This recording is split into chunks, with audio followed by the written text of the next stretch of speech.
The old pickup truck bounced along the dusty road, kicking up clouds of red dirt that seemed to hang in the air forever. Dr. James Mitchell gripped the steering wheel tighter as another pothole nearly sent his equipment flying off the passenger seat. The GPS on his phone had stopped working 20 miles back, but the hand-drawn map from the tribal office was clear enough. Just follow the main road until you see the water tower, then turn left at the old cottonwood tree. The Arizona sun beat down mercilessly through his windshield.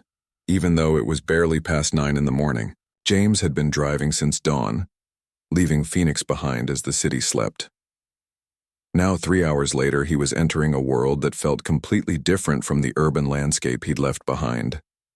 The San Carlos Apache reservation stretched out before him like a vast parched canvas painted in shades of brown and gold.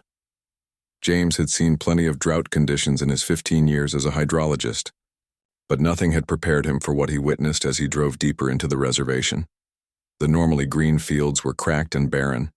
Cattle stood listlessly in whatever shade they could find, their ribs showing through dull coats. Even the cacti looked stressed, their usual plump forms appearing shriveled and desperate. He pulled into the tribal headquarters, a low building made of adobe and concrete that had seen better days. The parking lot was mostly empty except for a few old cars and trucks that looked like they'd been running on prayers and determination for years. James grabbed his water bottle from the cup holder and took a long drink, suddenly aware of how precious that simple act had become in this place. The woman behind the reception desk looked up as he entered, her weathered face breaking into a tired smile. Her name tag read Betty, and she appeared to be in her 60s with silver hair pulled back in a neat bun and eyes that had seen more than their share of hardship. "You must be the waterman," she said, her voice carrying a mix of hope and skepticism that James had heard many times before.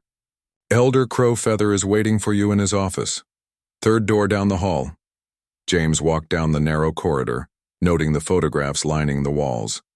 They showed the reservation in better times, children playing in streams that were now dry, families gathering around wells that no longer produced water, and landscapes that had once been green and alive.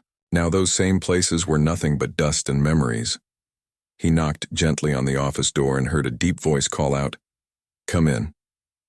Elder Joseph Crowfeather was not what James had expected. The man behind the desk was probably in his early 70s, but he carried himself with the dignity of someone much younger.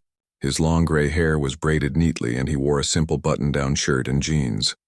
What struck James most were his eyes, dark and intelligent, but carrying a weight that spoke of sleepless nights and impossible decisions. "Dr. Mitchell," the elder said, rising from his chair with a slight grunt. "Thank you for coming. I know it's a long way from the city, and I know you probably have more important places to be." James shook the man's weathered hand, feeling the calluses of someone who'd worked hard his entire life. "Actually, there's nowhere else I'd rather be right now. I've read the reports, but I'd like to hear about the situation in your own words." Elder Crowfeather gestured to a chair across from his desk and James sat down, pulling out a small notebook and pen. The elder looked out the window for a moment as if gathering his thoughts, then turned back to James with an expression of quiet desperation. "Dr. Mitchell, my people are dying," he said simply. "Not all at once, not dramatically, but slowly, day by day. We've been dealing with drought conditions for almost 3 years now, but this past year has been the worst anyone can remember. Even the oldest members of our community, people who've lived through droughts before, they've never seen anything like this." The elder stood up and walked to a large map on the wall that showed the reservation boundaries. Red X marks covered, most of it indicating failed wells and dried-up water sources. "We had 17 functioning wells at the start of last year. Now we have 3, and 2 of those are producing less than half of what they used to. The third one, our main source, started showing signs of contamination last month." James made notes as the elder spoke, but he found himself drawn to the man's voice, calm and measured, even when discussing such dire circumstances.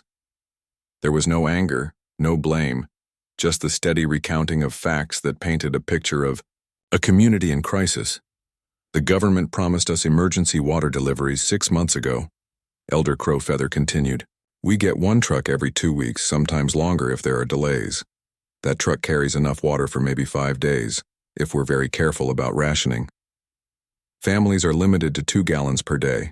2 gallons, Dr. Mitchell, for drinking, cooking, and washing. You probably use more than that just taking a shower. James nodded, feeling an uncomfortable awareness of his own water usage.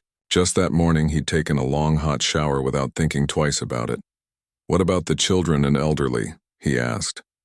"That's what keeps me awake at night," the elder replied, returning to his seat. "We have 43 children under the age of 12 on the reservation, and 18 adults over 70. These are the ones who suffer first and suffer most when there's not enough water. We've had to evacuate 6 of our oldest community members to facilities in Phoenix because they were showing signs of severe dehydration. 3 children have been hospitalized in the past month." The elder opened a folder on his desk and pulled out several photographs. He handed them to James without saying a word. The images showed children with hollow cheeks and tired eyes, elderly people lying in hospital beds with IV tubes in their arms, and families standing in line with empty containers waiting for their daily water ration.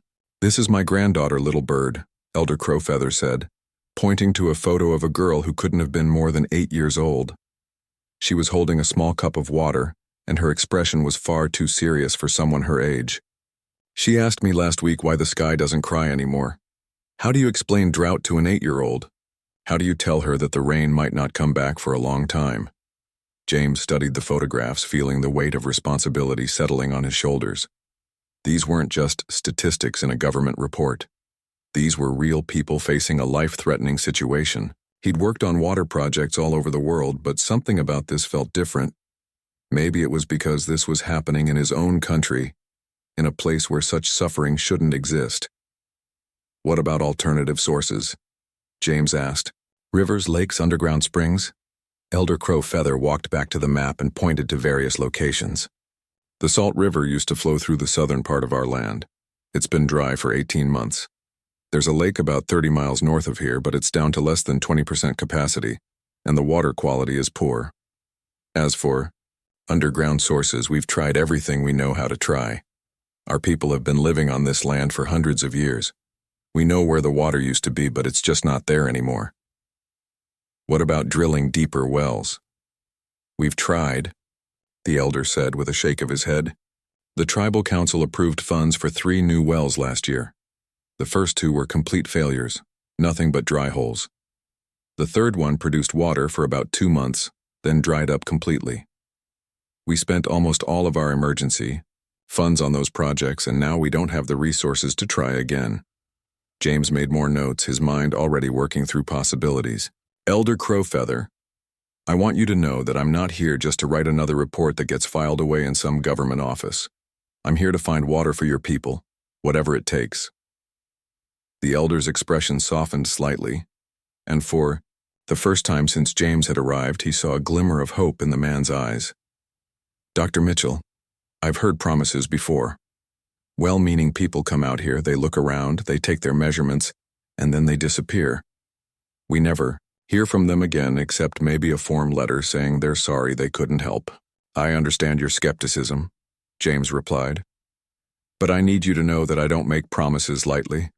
If I tell you I'm going to find water, then I'm going to find water.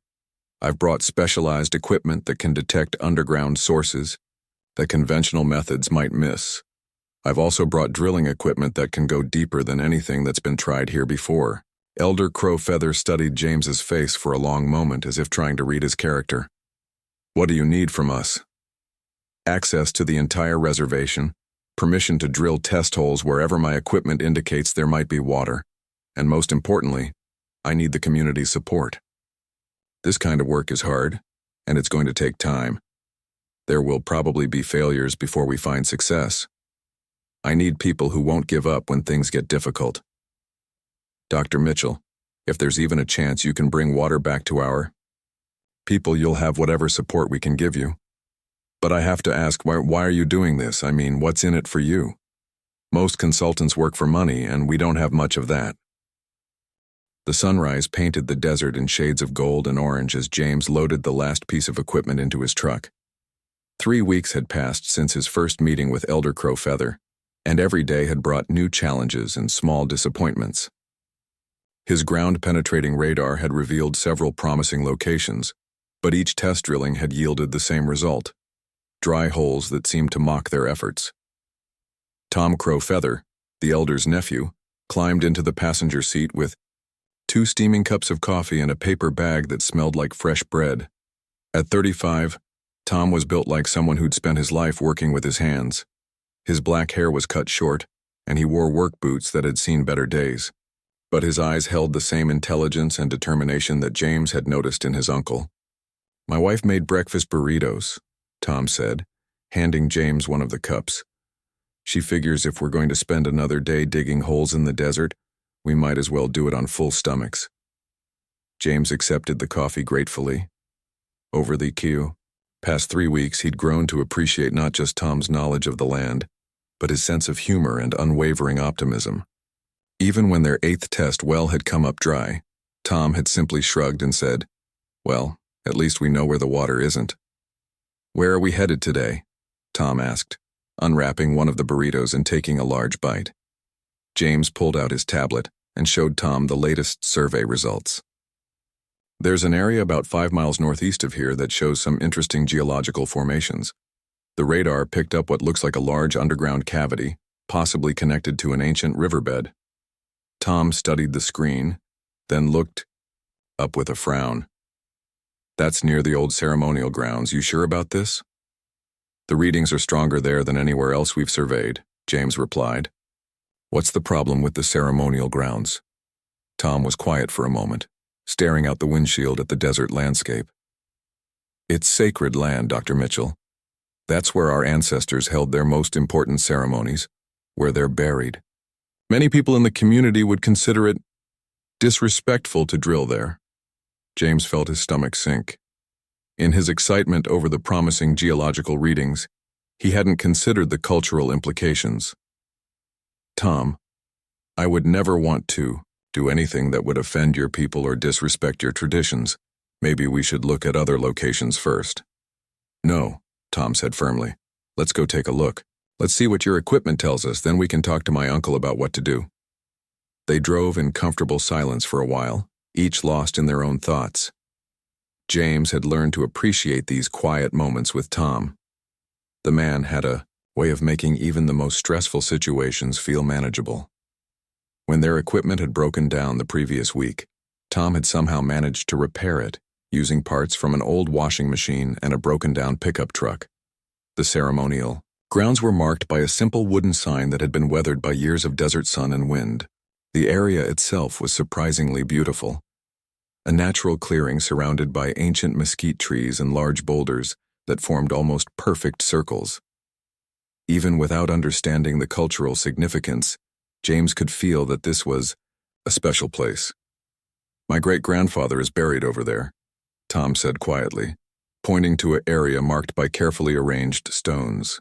"He was a medicine man, one of the last people who remembered all the old ways. This whole area has been sacred to our people for hundreds of years." James began setting up his equipment, but his movements were more careful and respectful than usual. He found himself speaking in whispers as if he were in a church or library. The ground-penetrating radar equipment hummed to life, sending invisible signals deep into the earth below. What the equipment revealed made James's heart race. The underground formations were even more complex and promising than his initial surveys had suggested. Not only was there evidence of a large underground cavity, but the radar indicated multiple levels of water-bearing rock formations. If he was reading the data correctly, there could be enough water beneath this sacred ground to supply the entire reservation for decades. "Tom, look at this," James said, his voice barely containing his excitement. He showed Tom the radar display, pointing out the various geological features that suggested abundant underground water. Tom studied the screen intently, his expression growing more serious as he began to understand what he was seeing. "This is it, isn't it? This is where the water is." "I think so," James replied. "But Tom, I want you to understand something. I would rather fail completely than succeed by disrespecting your people's sacred places. If the community says no, then we find another way. Tom was quiet for a long time, walking slowly around the ceremonial grounds, while James continued his survey. The radar readings remained consistently strong no matter where James positioned the equipment. Whatever was down there, it was big and it was accessible. "Dr. Mitchell," Tom finally said, "I need to tell you something about our beliefs. We believe that the earth provides for those who respect it and care for it. We believe that everything is connected. The water, the land, the people, the ancestors. Maybe the water is here, in this sacred place, because it's meant to save our people." James looked up from his equipment. "What do you think we should do?" "I think we need to talk to my uncle and the tribal council. This isn't a decision I can make alone, and it's not a decision you should have to make at all. But Dr. Mitchell, I want you to know something else. My great-grandfather, the one I told you about who's buried here, one of the stories about him is that during another bad drought, maybe 60 years ago, he led the people to a hidden spring that saved the community. The spring dried up years later, but people still talk about how he knew exactly where to find water when everyone else had given up hope. They packed up the equipment in thoughtful silence. James's mind was racing with possibilities and concerns. From a technical standpoint, this was exactly what he'd been looking for. The geological conditions were perfect. The water source appeared to be substantial and renewable, and the location was accessible for drilling and pipeline installation. But he also understood that technical solutions weren't worth much if they came at the cost of cultural destruction. The drive back to town gave them time to discuss the situation more fully. Tom explained the complex process of tribal decision-making, how issues like this would need to be discussed not just by the formal tribal council, but by the community elders and spiritual leaders as well. "It's not just about getting permission," Tom explained. "It's about finding a way to do this that honors our ancestors and our traditions. Maybe there's a way to drill for water that actually enhances the sacred nature of the place, rather than diminishing it." That afternoon, James found himself in Elder Crowfeather's office again, but this time Tom was with him, along with 3 other tribal council members. James had prepared a detailed presentation, showing the survey results, the projected water yield, and the technical requirements for accessing the underground source. Elder Crowfeather listened intently as James explained the findings, asking occasional questions about drilling depth, water quality, and long-term sustainability. The other council members were equally attentive, but James could sense their concern about the location of the water source. "So you're telling us," said council member Betty Strongheart, "that the largest water source you've found is directly under our most sacred ceremonial grounds." "That's correct," James replied. "I want to be completely transparent about this. The water is there and it's substantial, but I understand the cultural implications. If the community decides that this location is off-limits, we'll continue searching elsewhere." Elder Crowfeather was quiet for several minutes, his eyes closed as if he were listening to voices that others couldn't hear. When he finally spoke, his voice was thoughtful and measured. "Dr. Mitchell, in our tradition, we believe that everything happens for a reason. We don't believe in coincidences. The fact that you found water under our ceremonial grounds, during the worst drought in our people's memory, this is not an accident. But we also can't make this decision lightly." "What would you need to move forward?" James asked. "We need to consult with our spiritual advisors," Elder Crowfeather replied. "We need to hold ceremonies to ask our ancestors for guidance. And we need to find a way to do this that honors both the practical need for water and the spiritual significance of this place." Over the next week, James found himself learning more about Apache culture and spirituality than he'd ever expected. He was invited to attend prayer ceremonies, to listen to stories told by the oldest members of the community, and to participate in discussions about how to balance modern needs with traditional values. The breakthrough came during a community meeting held under the stars at the ceremonial grounds themselves. More than 100 people had gathered, from small children to elders in their 80s.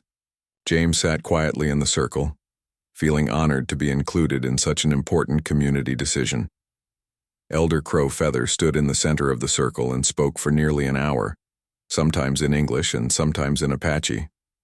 He talked about the drought, about the children who were suffering, about the young. The drilling rig arrived on a Tuesday morning, its massive form transported on 3 separate trucks that struggled up the dusty reservation roads. James had been awake since 4 in the morning, double-checking every piece of equipment, every measurement, every calculation. This wasn't just another drilling project. This was the culmination of weeks of preparation and the hopes of an entire community. Tom stood beside him as they watched the crew assemble the rig piece by piece. The morning air was cool, but James could already feel sweat on his forehead. Not from the temperature, but from the pressure of knowing that hundreds of people were counting on what happened in the next few days. "You nervous?" Tom asked, though the answer was probably obvious from James's pacing and constant equipment checks. "Terrified," James admitted. "I've run the calculations a dozen times. The geology is perfect, the water should be there, but you never know for sure until you start bringing it up." Elder Crowfeather arrived with Grace Rising Sun and several other community elders, just as the sun was clearing the horizon. They had come to perform the blessing ceremony before drilling could begin. James had learned enough about Apache traditions over the past month to understand the importance of this ritual. Grace Rising Sun, despite her 87 years, moved with surprising grace as she approached the drilling site. She carried a small leather pouch filled with what Tom had explained was sacred tobacco, and she began to speak in Apache while sprinkling the tobacco around the base of the drilling rig. Elder Crowfeather translated as she spoke. "She's asking our ancestors to guide the work, to help us find the water that will save our people. She's promising that we will use this gift wisely and share it gratefully." James felt goosebumps on his arms as he listened to the ancient words. He didn't understand the language, but he could feel the power and sincerity behind the ceremony. When Grace Rising Sun finished her blessing, she walked over to James and placed a weathered hand on his shoulder. "She says you have a good heart," Elder Crowfeather translated. "She says the water spirits will help you because you came here, not for money or glory, but to help children drink clean water." The actual drilling process was both thrilling and agonizing. The rig bit down through layer after layer of rock and soil, each foot of progress carefully monitored and recorded. James had positioned sensitive equipment around the drilling site to detect the first signs of water, but for the first day there was nothing but dry earth and stone. By the evening of the first day they had drilled down 200 feet with no sign of water. James tried to hide his growing anxiety, but Tom could read his expressions by now. "It's going to be okay," Tom said as they secured the equipment for the night. "The water is down there. Sometimes it just takes longer to find than we expect." That night, James barely slept. He kept running through his calculations, checking and rechecking the geological surveys. The water had to be there.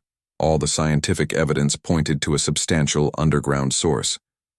But science didn't always match reality, and he'd seen too many promising projects fail at the last moment. The second day brought them down to 400 feet, then 500.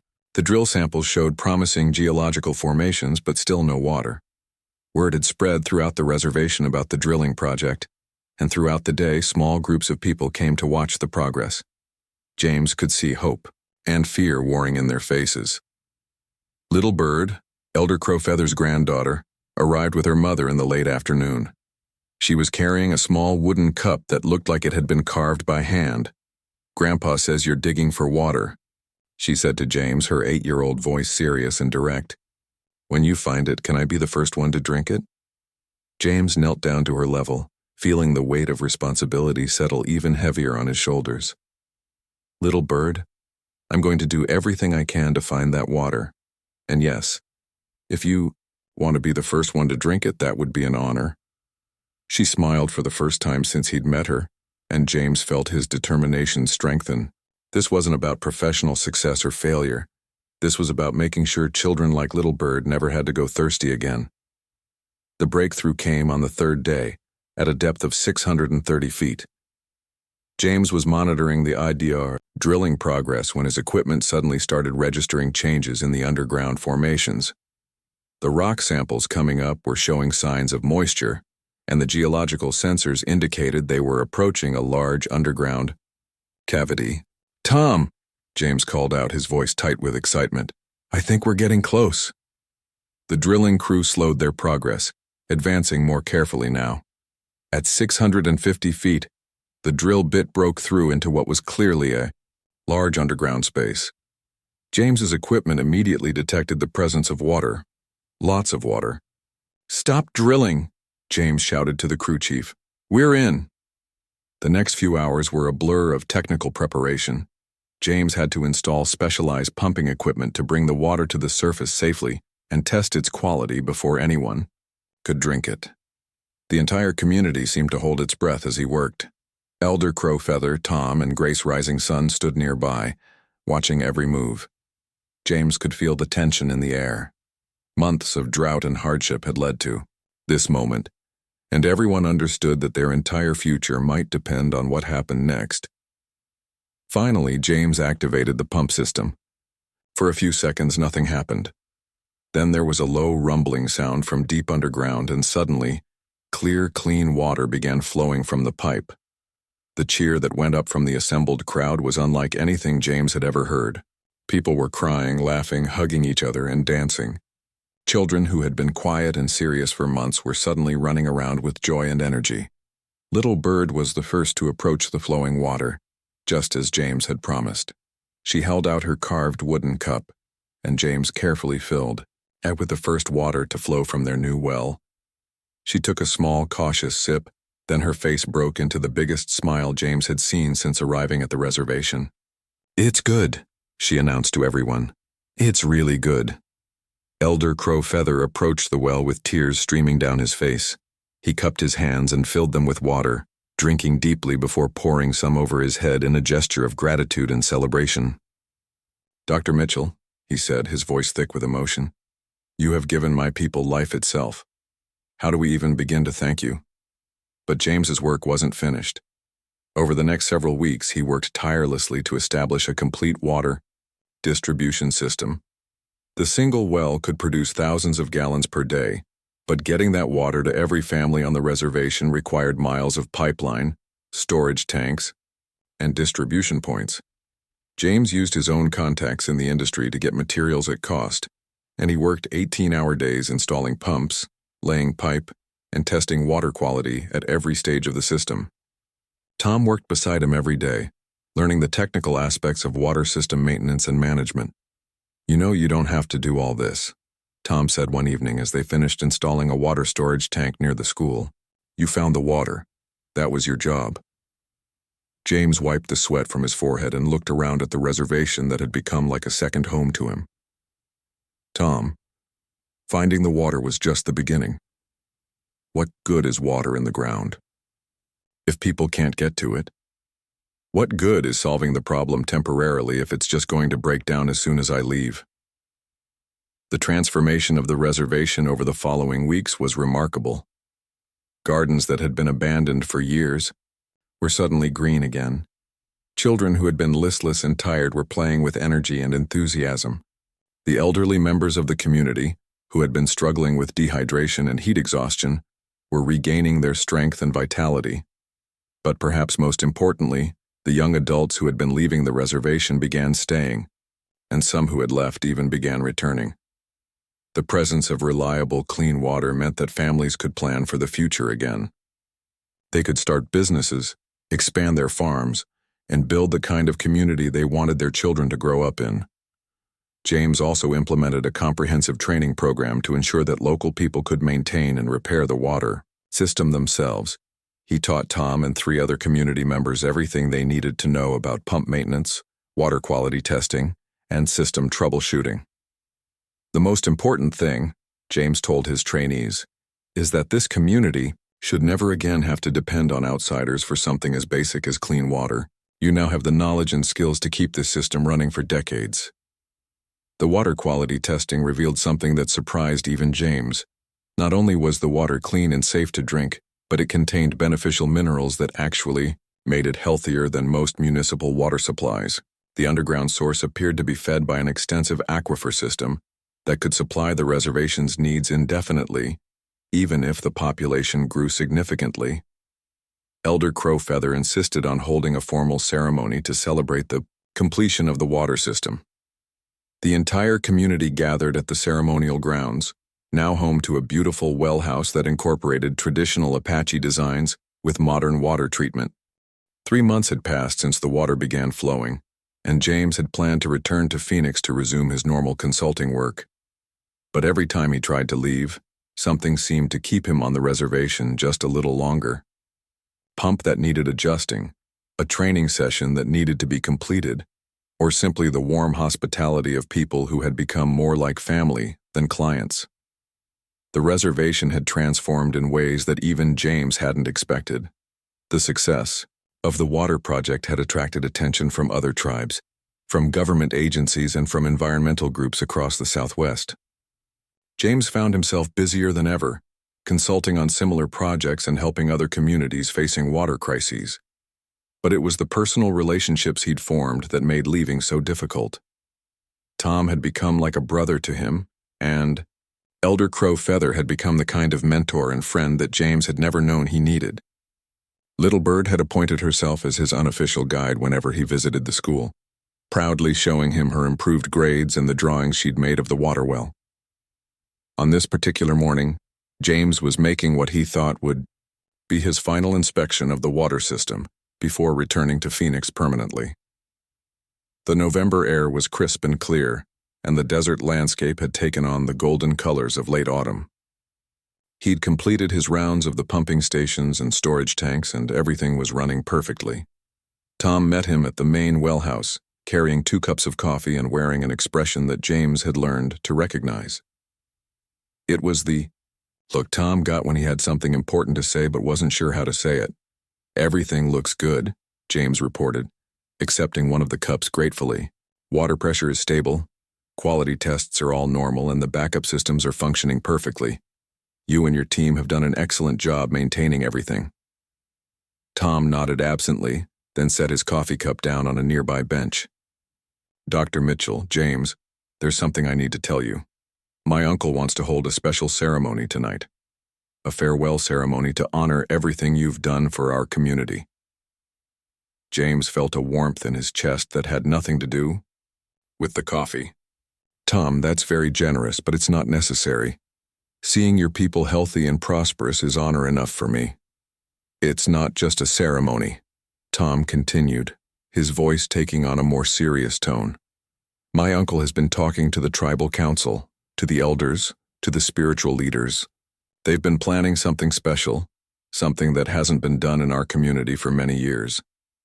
Before James could ask what he meant, Tom suggested they walk over to the ceremonial grounds. As they approached the area where the first well had been drilled, James could see that preparations were already underway for the evening's events. Women were setting up cooking areas, men were arranging seating in large circles, and children were gathering firewood for what looked like a substantial celebration. Grace Rising Sun was directing much of the activity, moving with surprising energy for someone her age. When she saw James approaching, she broke into the kind of smile that made her eyes crinkle at the corners. "Dr. Mitchell," she called out, "tonight we honor you properly. Tonight we show you what you mean to our people." The day passed quickly, as James helped with preparations and visited with community members he'd gotten to know over the past months. Everyone seemed excited about the evening's ceremony, but there was also an undercurrent of something else: anticipation, nervousness, and what looked almost like secrecy.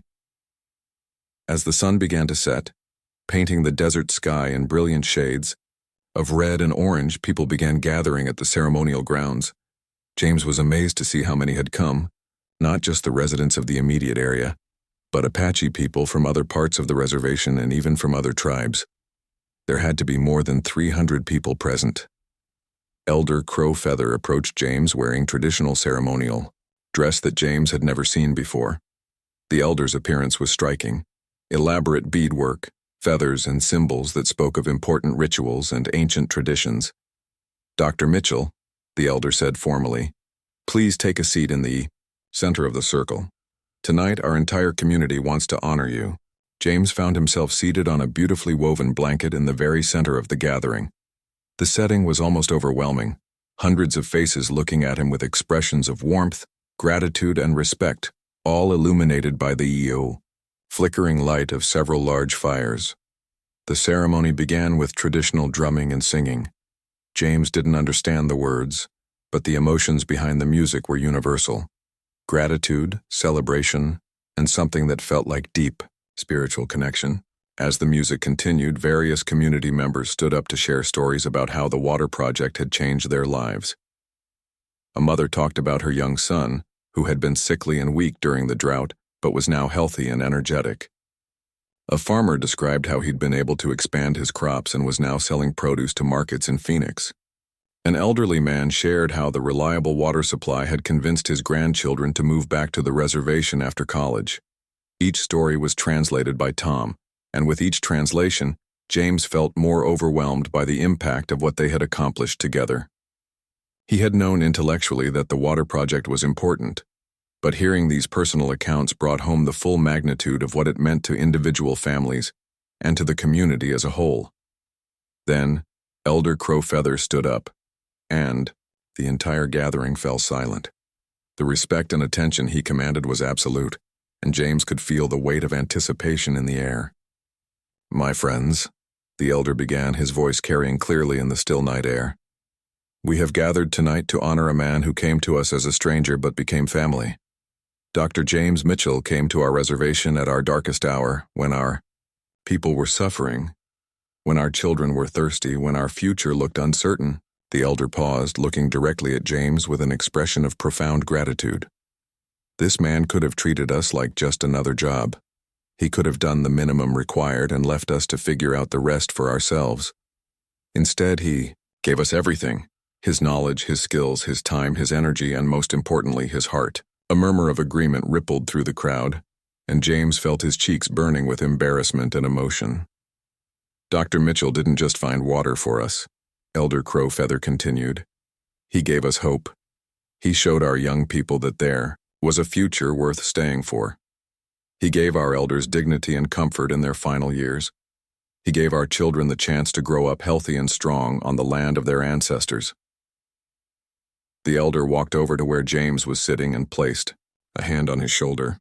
"In our tradition, when someone saves the life of our people, when someone shows such dedication and sacrifice for our community, they become more than a friend. They become family. And family, Dr. Mitchell, has responsibilities and privileges that go beyond ordinary relationships." James felt a flutter of nervousness in his stomach. He wasn't sure where this was leading, but the formality of the elder's words and the intense attention of the crowd suggested something significant was about to happen. Elder Crowfeather turned to address the crowd again. "My friends, I have consulted with our tribal council, with our spiritual leaders, and with the families involved. What I am about to propose has not been done in our community for more than 30 years, but these are not ordinary circumstances, and Dr. Mitchell is not an ordinary man." The elder paused dramatically, and James could hear his own heartbeat in the sudden silence. "Dr. Mitchell, you have saved my people. You have given us life itself. In recognition of this great service, and in accordance with our oldest traditions, I offer you the greatest honor our community can bestow. I offer you my daughter Maria in marriage. She will be your wife, and you will become a true son of the Apache people." The words hit James like a physical blow. He felt his mouth drop open in shock as the full meaning of what Elder Crowfeather had just said sank in. Around the circle, people were nodding and smiling, clearly seeing this as the highest possible honor. James's mind raced as he tried to process what was happening. He looked around the circle and saw Maria Crowfeather for the first time that evening. She was sitting with a group of women on the far side of the gathering, and even from a distance he could see that she looked as surprised as he felt. Maria was probably in her late 20s with long black hair and intelligent dark eyes. James had heard Tom mention his cousin Maria several times. She was a teacher at the reservation school and was known for her work preserving Apache language and culture. But James had never met her personally, and the idea of marrying someone he didn't know, regardless of the honor intended, was overwhelming. Elder Crowfeather was still speaking, explaining the significance of the offer and the ancient traditions behind it. The crowd was listening with rapt attention, clearly understanding this to be a momentous occasion, but James felt like he was watching everything happen from a great distance. This union would strengthen the bonds between Dr. Mitchell and our community, the elder continued. It would ensure that his knowledge and skills remain available to our people, and it would give him a permanent place in our tribal family. The morning after the ceremony dawned clear and cool, with frost on the desert grass that would disappear as soon as the sun climbed higher. James woke in his motel room feeling like he'd lived through one of the most emotionally intense experiences of his life. The events of the previous evening replayed in his mind: Elder Crow Feather's shocking proposal, his own awkward but honest response, and Maria's equally honest reaction. He was drinking coffee and trying to figure out what to do next when there was a gentle knock on his door. When he opened it, he found Maria standing there with 2 paper cups from the local diner and a slightly nervous smile. "I thought you might need some real coffee this morning," she said, offering him one of the cups. "The stuff in those motel makers is terrible." James accepted the coffee gratefully and invited her to sit at the small table by the window. In the morning light, without the dramatic setting of the ceremony, Maria looked younger and more approachable. She was wearing jeans and a simple sweater, and her long black hair was pulled back in a practical ponytail. "I wanted to apologize," she began, "for my father's unexpected proposal last night. I had no idea he was planning anything like that. If I had known, I would have talked to him beforehand." James shook his head. "You don't need to apologize. I understand that your father was trying to honor me in the highest way he knew how. I'm just grateful that you spoke up when you did. That took courage." Maria laughed, a warm sound that made James smile despite the awkwardness of the situation. "My father has been trying to find me a husband for years. He's always said I'm too independent and too educated for my own good. I think he saw your water project as the perfect solution to what he considers my problem." "And what do you think?" James asked. "I think," Maria said carefully, "that my father is right about one thing. You are a good man who has done something extraordinary for our community. But I also think that if we're going to get to know each other, we should do it like normal people do, slowly, honestly, and without the pressure of family expectations." Over the next hour, they talked about everything except the elephant in the room. James learned that Maria had a master's degree in education from Arizona State University, that she'd returned to the reservation specifically to help preserve Apache language and culture, and that she'd been teaching at the local school for 5 years. She was passionate about her work and deeply committed to her community, but she also had dreams of expanding educational opportunities for Native American children throughout the Southwest. Maria learned that James had grown up in a small farming town in Iowa, that he'd become interested in hydrology after his family's farm was devastated by drought, and that he'd spent his entire career trying to help communities solve water problems. She was impressed by his technical knowledge, but even more impressed by his genuine care for the people he worked with. "You know," Maria said as they finished their coffee, "I've lived on this reservation my entire life except for college, and I've never seen anyone work as hard as you did to help our community. Most consultants come in, do their job, and leave. You stayed. You trained our people. You made sure the system would keep working after you were gone. That says something about who you are as a person." James felt warmth spreading through his chest that had nothing to do with the coffee. "Your community became important to me in a way I didn't expect. I came here to solve a technical problem, but I ended up finding something I didn't know I was looking for." "What was that?" "A sense of purpose that goes beyond just doing a job. Well, a feeling of being part of something larger and more meaningful than myself." Maria studied his face for a moment. "Is that why you haven't left yet? I know you finished the water project months ago, but you're still here." James had been asking himself the same question. "I kept telling myself I was staying to make sure everything was working properly, but I think the truth is that I wasn't ready to leave. This place, these people, they've become home to me in a way I didn't expect." "And now? Are you ready to leave now?" James looked out the window at the desert landscape that had become so familiar. In the distance, he could see the water storage tanks and pipeline that had transformed this community. But more importantly, he could see children playing in yards that were now green with grass, and adults working in gardens that were thriving again. "I don't know," he said honestly. "Part of me thinks I should go back to Phoenix, resume my normal consulting practice, take on new projects. But part of me wonders if I'm meant to stay here. to make this my permanent base and work on water projects throughout the Southwest. Maria was quiet for a moment. Then she surprised him with her next question. James, would you like to have dinner with me tonight? Not because my father thinks we should get married, not because of ceremony or tradition, but because I'd like to get to know you better as a person. James felt his heart skip a beat. I'd like that very much. That evening, Maria picked him up at his motel in a pickup truck that looked like it had seen better days but ran perfectly. She drove him to a spot on a mesa overlooking the entire reservation, where she'd packed a picnic dinner and blankets for sitting on the ground. This is my favorite place, she said as they settled down to eat. When I was a child, I used to come here when I needed to think or when I was upset about something. You can see almost the entire reservation from here. The view was breathtaking. The desert stretched out below them, painted in the golden light of sunset. James could see the school where Maria taught, the community center where he'd attended, so many meetings, and the ceremonial grounds where so much of his life had changed over the past months. As they ate and talked, James found himself relaxing in a way he hadn't in months. Maria was intelligent and funny, with strong opinions about education, politics, and the future of Native American communities. She was also curious about his work and his life, asking thoughtful questions that showed she was genuinely interested in understanding who he was. Can I ask you something personal? Maria said as they watched the stars begin to appear in the darkening sky. Of course. Have you ever been married? Ever come close? James was quiet for a moment. I was engaged once about 5 years ago. Her name was Catherine and she was a lawyer in Phoenix. We had everything planned, the wedding, the house, the whole life together. But as the wedding got closer, I realized that we didn't really know each other very well.